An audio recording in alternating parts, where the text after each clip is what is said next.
Finally আপনাদের সাথে কিছু কথা বলতে চাই। আমি আসলে কখনোই চাই নাই যে মানুষটা পৃথিবী থেকে চলে গেছে সেই মানুষটাকে নিয়ে খুব বেশি বড় কোনো কনভারসেশন আপনাদের সাথে করতে। আমার ওয়াইফ ইকরা, ওই যেহেতু পৃথিবীতে নাই, ওরে নিয়ে এত ক্লিয়ারিফিকেশন, ওকে নিয়ে এত কনভারসেশন আমার কাছে মনে হয়েছে যে দরকার নাই। আমি বরাবরই আমার সংসারের ব্যাপার, আমার ঘরের ব্যাপার আমি ঘরে রাখতে পছন্দ করি। সেই জায়গা থেকে ওর মৃত্যুটা এমনিতেই আমাকে যে ট্রমা দিচ্ছে, ওর মৃত্যুটা আমাকে আসলে মানে পাথরই বানায় ফেলছে একরকম। এগুলো নিয়ে আমি আসলে কথা বলতে চাই নাই, কিন্তু আমার কাছে মনে হয় যে আপনারা গল্পের একটা পাতা পড়েই পুরো গল্পটাকে জাজ করতেছেন, একটা পৃষ্ঠা পড়েই পুরো গল্পটা সম্পর্কে আপনারা আপনাদের মনের মতো করে যা খুশি বলতেছেন। পাতার এক পাশ পড়ে আরেক পাশ পড়বেন, এটা তো হয় না, তাই না? আর বলার মতো স্টেটে নাই, পরিস্থিতিতে নাই। আপনাদেরকে আমি কয়েকটা কোয়েশ্চেনের অ্যান্সার দেওয়ার জন্য আসলে ভিডিওটা করতেছি, যে প্রশ্নের উত্তরগুলি আপনাদের কিছুটা হলেও কনফিউশন দূর করবে। যে মানুষটা একটা মানুষকে ভালোবাসা প্রমাণ দিতে যে আত্মহত্যা করে চলে গেল, মরে গেল, আমি ওই মানুষটা শেষবারের মতো মুখটাও দেখতে আসলাম না। এই যে আপনাদের প্রশ্নটা, আচ্ছা আপনারা কি আমার দেশে আসার মতো পরিস্থিতি রাখছেন? হ্যাঁ, আমি দেশে আসা মাত্রই আমার উপর মব সৃষ্টি হবে। আমি দেশে আসার মাত্রই আপনারা আমাকে টাইনা ছিঁড়ে ফেলবেন। আমার ফোনে এত এত এত থ্রেটস আমি আপনাদেরকে বলে বুঝাইতে পারবো না। আমার কাছে এমন ইনফরমেশন আসছে যে এয়ারপোর্টের বাইরে লোক রেডি করা আছে, আমি যাওয়া মাত্রই they will gonna hit me, they will gonna kill me. Police ধরে নিয়ে গেলে ওকে, আমি সেটা আইনিভাবে ফেস করব, কিন্তু এখন যদি আমিও মারা যাই, আমিও রিজিকের মার কাছে চলে যাই, রিজিকের কি হবে? আপনারা কি চান যে রিজিক তার বাবাকেও হারাক? এই ছেলেটার কি দোষ? এই ছেলেটা বড় হবে না, ও কিভাবে বাঁচবে? মায়ের অভাব কেউ পূরণ করতে পারে না। যে মানুষটা বাইচা আছে, বাপ, ওই বাপের অভাব কিভাবে পূরণ হবে তাইলে? মাও থাকবে না, বাপও থাকবে না? আপনারা এটা চান? আমার ইকরার শেষ মুখটা আপনারা আমাকে দেখতে দেন নাই। আমার ইকরার শেষ মুখটা ইকরার পরিবার আমাকে দেখতে দেয়নি। 16 বছর সংসার করছি, 16 বছর একটা শত্রুর সাথেও যদি কেউ এক ছাদের নিচে থাকে, সে মারা গেলে তার চেহারাটা দেখার জন্য ছটফট করে মানুষ। আর আমার বউ ছিল, আমি ভালোবাসা তার বিয়ে করছি, ওই মানুষটা মারা গেছে, তার শেষবারের মতো তার চেহারাটা আমি দেখবো না?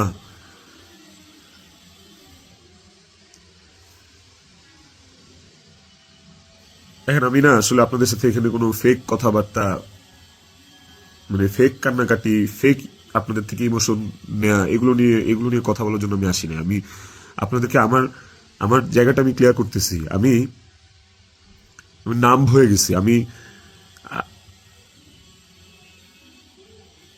আমারও মনে হয় যে আমি যে কোনো সময় কোনো একটা দুর্ঘটনা ঘটায় ফেলতে পারি, বাট ওই মুহূর্তে যখন রিজিকের ফেসটা আমার চোখের সামনে আসে না,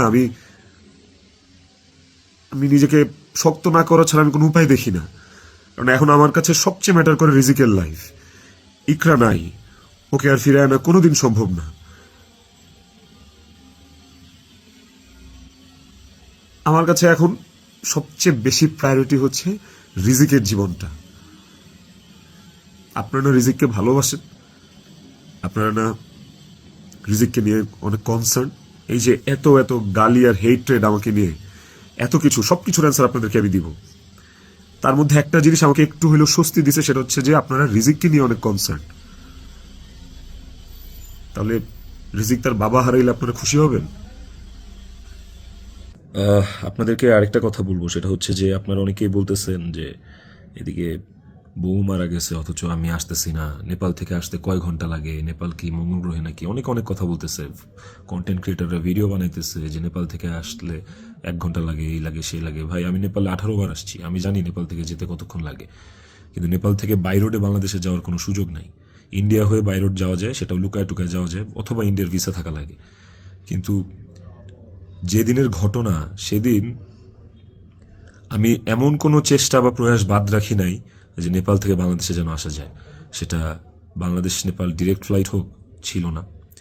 ট্রানজিট ফ্লাইট ছিল না, একটা ট্রানজিট ফ্লাইট ছিল, ওইটার টাইম আর ওইটাতে আসলাম, ওকে পরের দিনই আসতে হইতো।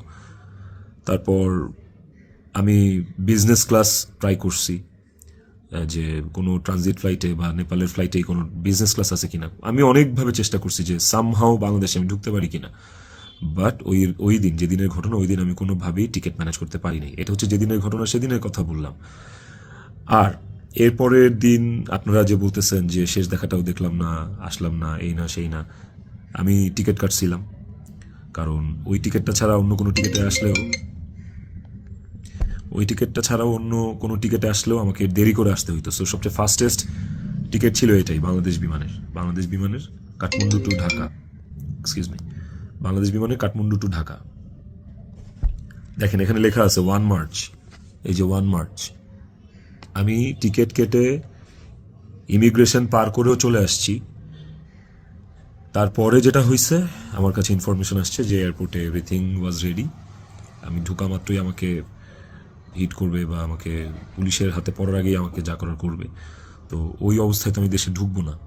এবং এর সাথে শুধু আমার কাছের মানুষজনই যে জড়িত তা না, আর অনেক মানুষজন জড়িত। আমি পুরোটা না বলি, কাউকে ছোট করতে চাই না বা কাউকে আমি এখনই দোষ দিতে চাই না। তো আমি যখন বুঝতে পারলাম যে আমি দেশে আসা মাত্রই আমার উপর অ্যাটাক হবে এবং এটা হিতের বিপরীত হবে, এবং এখন মব হলে যেটা হয় যে পুলিশ আসলে অনেক সময় নিরুপায় হয়ে যায় সিচুয়েশনে, ওই জিনিসটা অ্যাভয়েড করার জন্য যে আমার কিছু হইলে এখন আমার ছেলের কী হবে, আমার ছেলে তো আমার পথ চেয়ে বসে আছে, ওই ব্যাপারটা যখন আমি জানতে পারি, ক্লিয়ারিফাই হই, তখন আমি ইমিগ্রেশন ক্রস করার পরেও আমি অফলোড হই। দেখেন এখানে রিজেক্টেড লেখা আছে, অফলোড হওয়ার। তো এই ছিল রিজন। আর যারা বলতে চাচ্ছেন যে আমি আসি নাই, আমার আসার ইচ্ছা নাই, দেখার ইচ্ছা নাই, খুবই বুলশিট কথা এবং ভুল কথা। আমার বউ মারা গেছে, যার সাথে আমি 16 বছর কাটাইছি, যার আমি ভালোবেসে বিয়ে করছি, যাকে আমি ভালোবাসছি, তার শেষ মুখটা আমি দেখতে আসবো না, এটা শুনতে পাইলেও বা এটা শোনার পরও আসলে আমার কলিজাটা কাঁপা ওঠে, আমার ছটফট করে। আমি যখন আপনাদের রিলস দেখি, আমি যখন আপনাদের ভিডিও দেখি যে কবরে শোয়ানো হচ্ছে, কবর খোঁড়া হচ্ছে, লাশের গাড়ি যাচ্ছে, ভাই আমি ঠিক থাকতে পারি না। আমার ভেতরটা যে কেমন ছটফট করে, আমি আপনাদেরকে এটা বুঝাইতে পারবো না। এটা বুঝানোর সাধ্য কারণ নাই, যার যায় সে বুঝে, বিশ্বাস করেন, যার যায় একমাত্র সে বুঝে, আর কেউ না। আপনাদের অনেক বড় একটা প্রশ্ন, অনেক বড় একটা জানতে চাওয়া যে ইকরার সাথে আমার এমন কি কথা হইল যে ইকরা সুইসাইড করতে বাধ্য হয়েছে। ইকরার সাথে আমার ভিডিও কলে ইকরা এমন কি দেখলো যে ইকরা আত্মহত্যা করলো। তো নেপালে আসার পর থেকে সমস্ত কনভারসেশন ইকরার সাথে আমার শেষ পর্যন্ত আমি আপনাদেরকে প্রোভাইড করব, কমেন্ট সেকশনে আপনারা দেখবেন। দেখলে আপনারা বুঝতে পারবেন যে আসলে কি ঘটছে বিষয়টা। আরেকটা যে বিষয় সেটা হচ্ছে যে কিছু স্ক্রিনশট ঘুরে বেড়াচ্ছে ফেসবুকে, সোশ্যাল মিডিয়াতে, যে ওখানে লেখা আমি ইকরাকে বলতেছি আমি ওকে ডিভোর্স দিয়ে তিথিকে বিয়ে করবো, অ্যান্ড আপনারা ভাবতেছেন এই জন্য ইকরা সুইসাইড করছে। আপনাদেরকে বলতে চাই ওই স্ক্রিনশটটা পুরোটাই ফেক। কারণ হচ্ছে আমি কোনোদিন ইকরার সাথে বাংলায় কনভারসেশন করি নাই, কোনো চ্যাটিংয়েই ওর সাথে আমার কোনোদিন কোনো বাংলায় এরকমভাবে বাংলা লেখায় ওর সাথে আমার কোনোদিন কোনো কনভারসেশন হয় নাই। ইকরার সাথে আমি সবসময় বাংলা আর ইংলিশ মিক্স কনভারসেশন করছি। বাংলা আর ইংলিশ মিক্স বলতে বাংলিশ ভাষায় আর কি, বাংলাটাকে ইংলিশে লিখে ওর সাথে কনভারসেশন করছি। তো ওই স্ক্রিনশটটা দেখে আপনারা ভুল বুঝছেন না, মিসজাজ করেন না, ওইটা একটা ভুয়া এবং ফেক স্ক্রিনশট। আমাকে ফাঁসানোর জন্য আসলে ওই স্ক্রিনশটগুলো বানানো, কে বা কারা বানাইছে আই হ্যাভ নো আইডিয়া। তো টক্সিসিটি একটা বিষয়, আমাদের রিলেশনশিপটা অনেক আগে থেকেই টক্সিক ছিল, অনেক আগে থেকে টক্সিক ছিল। তিথির সাথে পরিচয় হওয়ার আগে থেকেও টক্সিক ছিল। অ্যান্ড ও অনেক আগে থেকে আমার কাছে ডিভোর্স চাইতো, কিন্তু আমি কোনোদিনই ওকে ডিভোর্স দিতে চাইনি, তালাক দিতে চাইনি। আমার একটাই কথা ছিল যে আমি সংসার করব, কারণ আমি নিজেই একটা ব্রোকেন ফ্যামিলি থেকে বড় হওয়া ছেলে। আমি যখন ক্লাস 5 বা 6 পড়ি তখন আমার বাবা মার মধ্যে ডিভোর্স হয়, সেপারেশন হয়। আমি খুব ভালো করে ফিল করছি, আমি নিজে ফিল করছি যে একটা ব্রোকেন ফ্যামিলিতে একটা সন্তান কোন ধরনের ইনকনভিনিয়েন্স, কত ধরনের সমস্যা ফেস করে, তার মেন্টাল স্টেট কেমন হয়। আমি কোনোদিনই চাইনি রিজিক এই সাতটা পাক। আমি কোনোদিন চাইনি যে রিজিক ব্রোকেন ফ্যামিলির বাচ্চা হোক, বেবি হোক, বা ও আমি যে কষ্টটা ফিল করছি আমার লাইফে, এই কষ্টটা সেম কষ্টটা রিজিক ফিল করুক, এটা আমি কোনোদিনই চাইনি। এই কারণে আমি অলওয়েজ আমার মধ্যে ট্রমাটা ছিল যে মানে ব্রোকেন ফ্যামিলির কনসিকোয়েন্সেস কি। আমি কোনোদিন ওর কাছে বলি নাই যে আমি ওকে ডিভোর্স দিব, আমি ডিভোর্স দিতে চাই। আমি অলওয়েজ ওর সাথে সংসারই করতে চাইছি। তো স্ক্রিনশট দিব, আপনারা দেখতে পাবেন। ইকরা শুরু থেকেই, আমাদের সম্পর্কের শুরু থেকেই অনেক সন্দেহপ্রবণ ছিল। আর এই সন্দেহপ্রবণতার কারণে আসলে আমাদের সম্পর্কটা বেশ টক্সিক হয়ে গেছিল। আর এই টক্সিসিটির মধ্যেও আমরা আসলে সংসারটা চালায় যাচ্ছিলাম। এই যে মানুষটা চলে গেল আমাদেরকে রেখে, এই যে মানুষটা মারা গেল, আমার সহধর্মিনী, ওরে নিয়ে আসলে আমার কতটুকু বলা উচিত আমি আসলে জানি না, কিন্তু সময় চলে আসছে, অনেক কিছু আপনাদেরকে আসলে জানানো উচিত, আপনাদেরকে জানাইতে হবে আমার, কারণ আপনারা একতরফা ভেবে যাচ্ছেন বিষয়টাকে।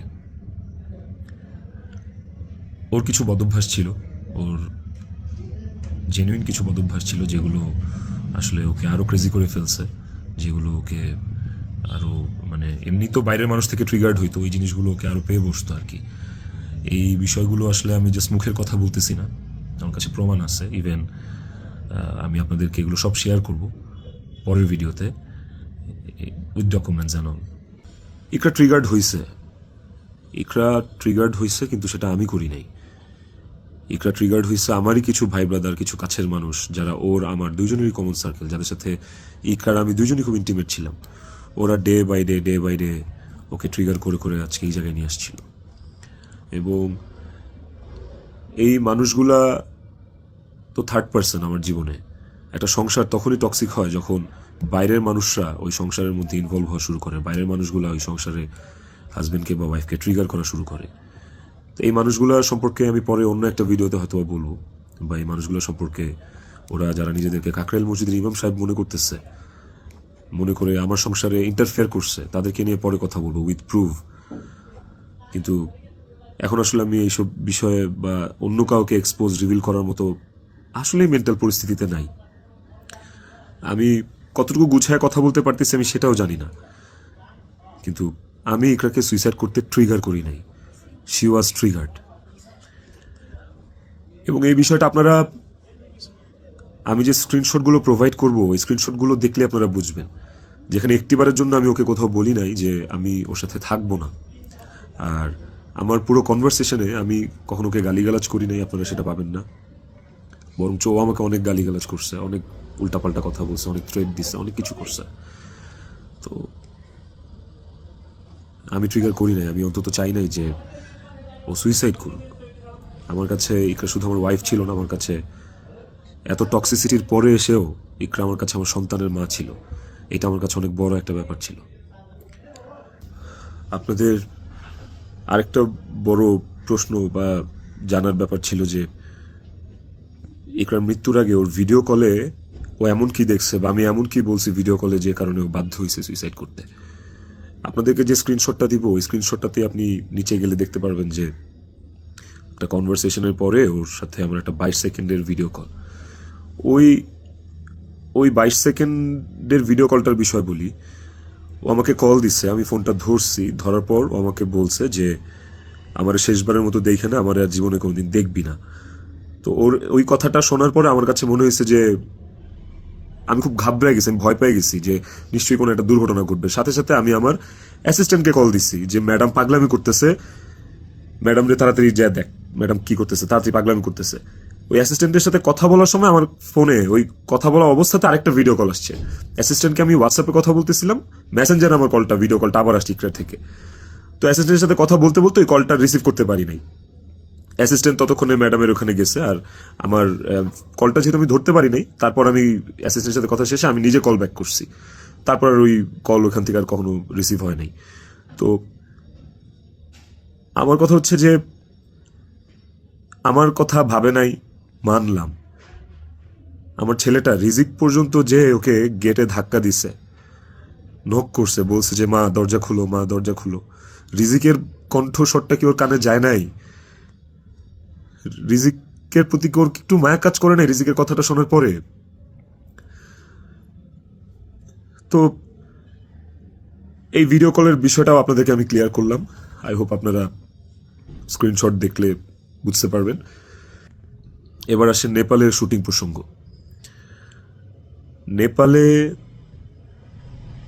নেপালে কি আমি এই প্রথম জীবনে শুটিংয়ে আসছি? এর আগে আমি নেপালে শুটিং করছি, এর আগে আমি মালয়েশিয়াতে শুটিং করছি, থাইল্যান্ডে শুটিং করছি, সুন্দরবনে শুটিং করছি, দেশে মানিকগঞ্জ, কক্সবাজার, কত জায়গায়, কত আউটডোরে শুটিং করছি।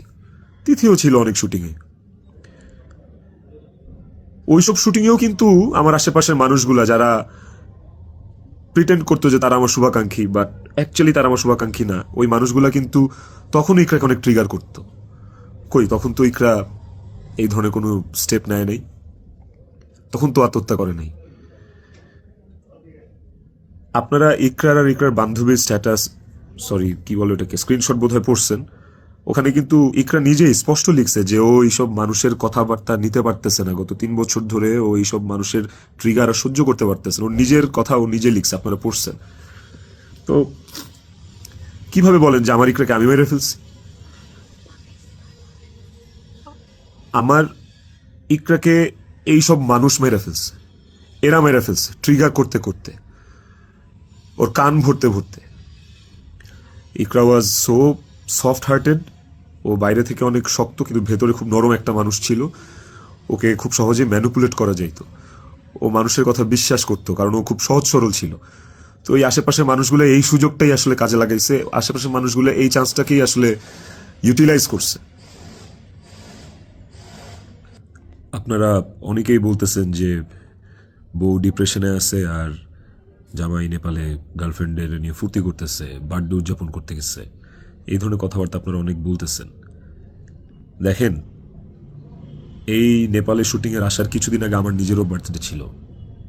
আমার বউ সুন্দর করে আমাকে সারপ্রাইজ দিচ্ছে, আমার ছেলে নিজের হাতে সাজাইছে, বাসায় আমার বার্থডে সেলিব্রেট করছে।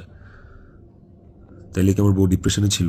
ডিপ্রেশনে থেকে আমাকে এত সুন্দর সারপ্রাইজ দিয়ে আমার বার্থডে সেলিব্রেট করছে। ওই ছবিগুলো তো ফেসবুকে আছে, কিছুদিন আগের ছবি।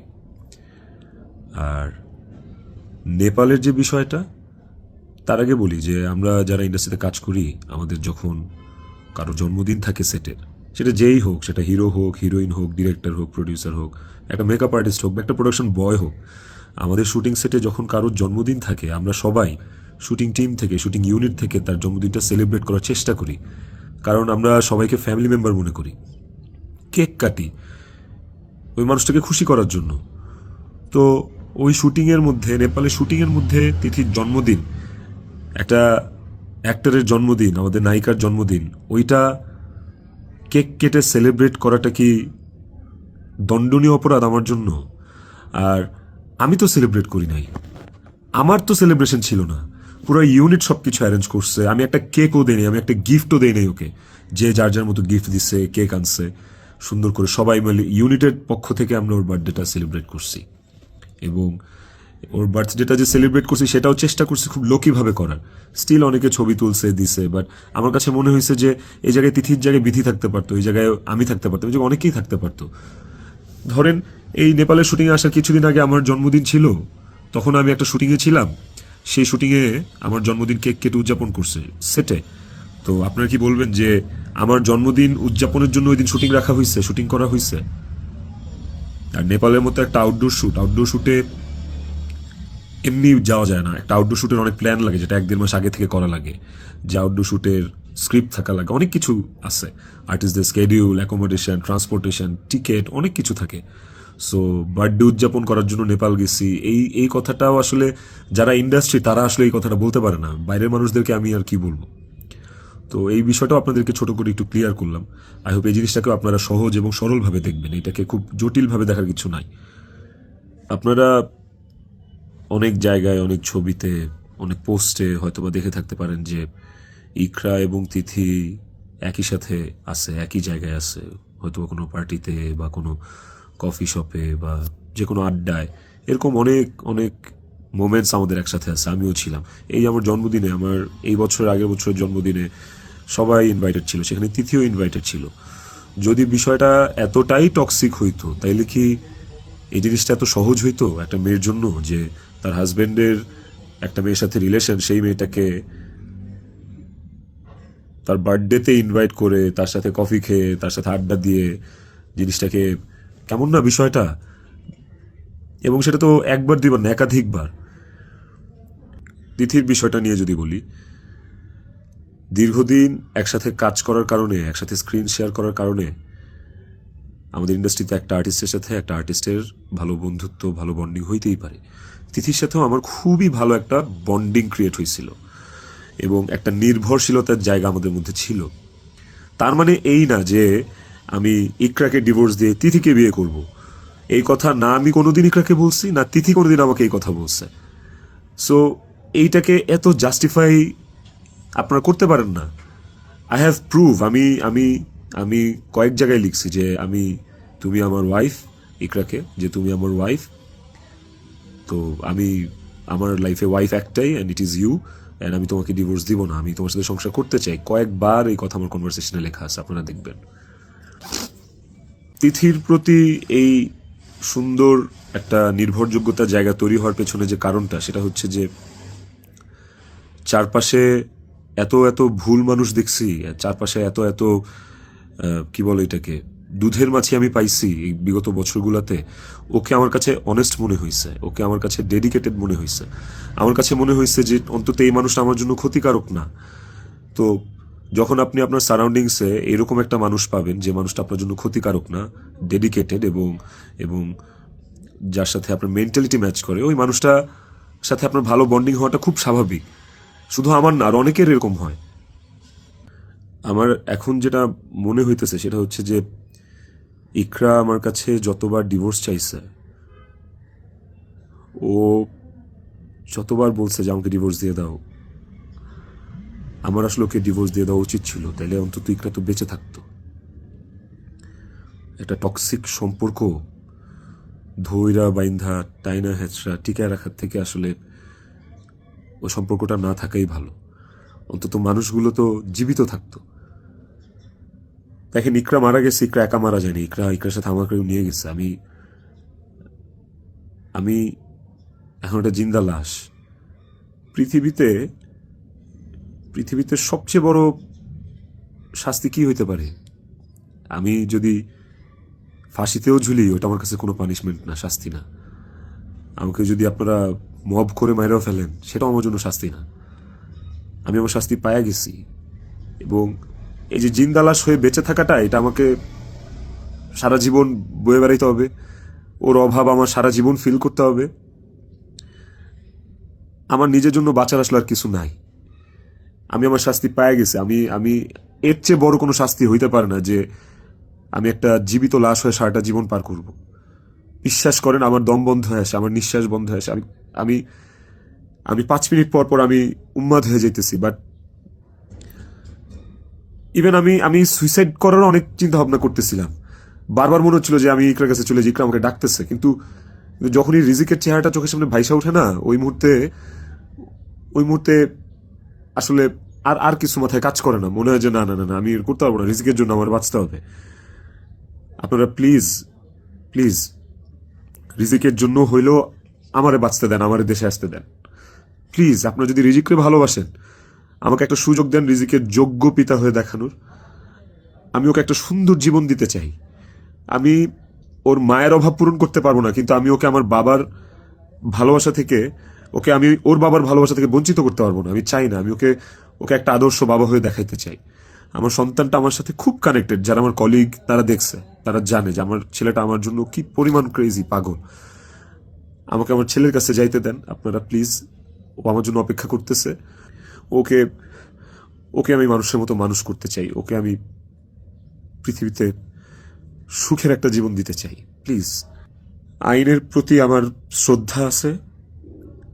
আমি দেশে আসলে আইন আমাকে যে শাস্তি দিবে, আইন যে সিদ্ধান্ত নিবে, আমি সেই সিদ্ধান্তের সাথে একমত থাকব। আমার তাতে কোনো আপত্তি নাই। আমি আইনিভাবে এই জিনিসটা ফেস করবো, আমার কোনো আপত্তি নেই। কিন্তু প্লিজ আমাকে রিজিকের থেকে দূরে সরান না আপনারা, এতটুকু আপনাদের কাছে অনুরোধ করে বলতেছি, হাত জোর করে বলতেছি, প্লিজ।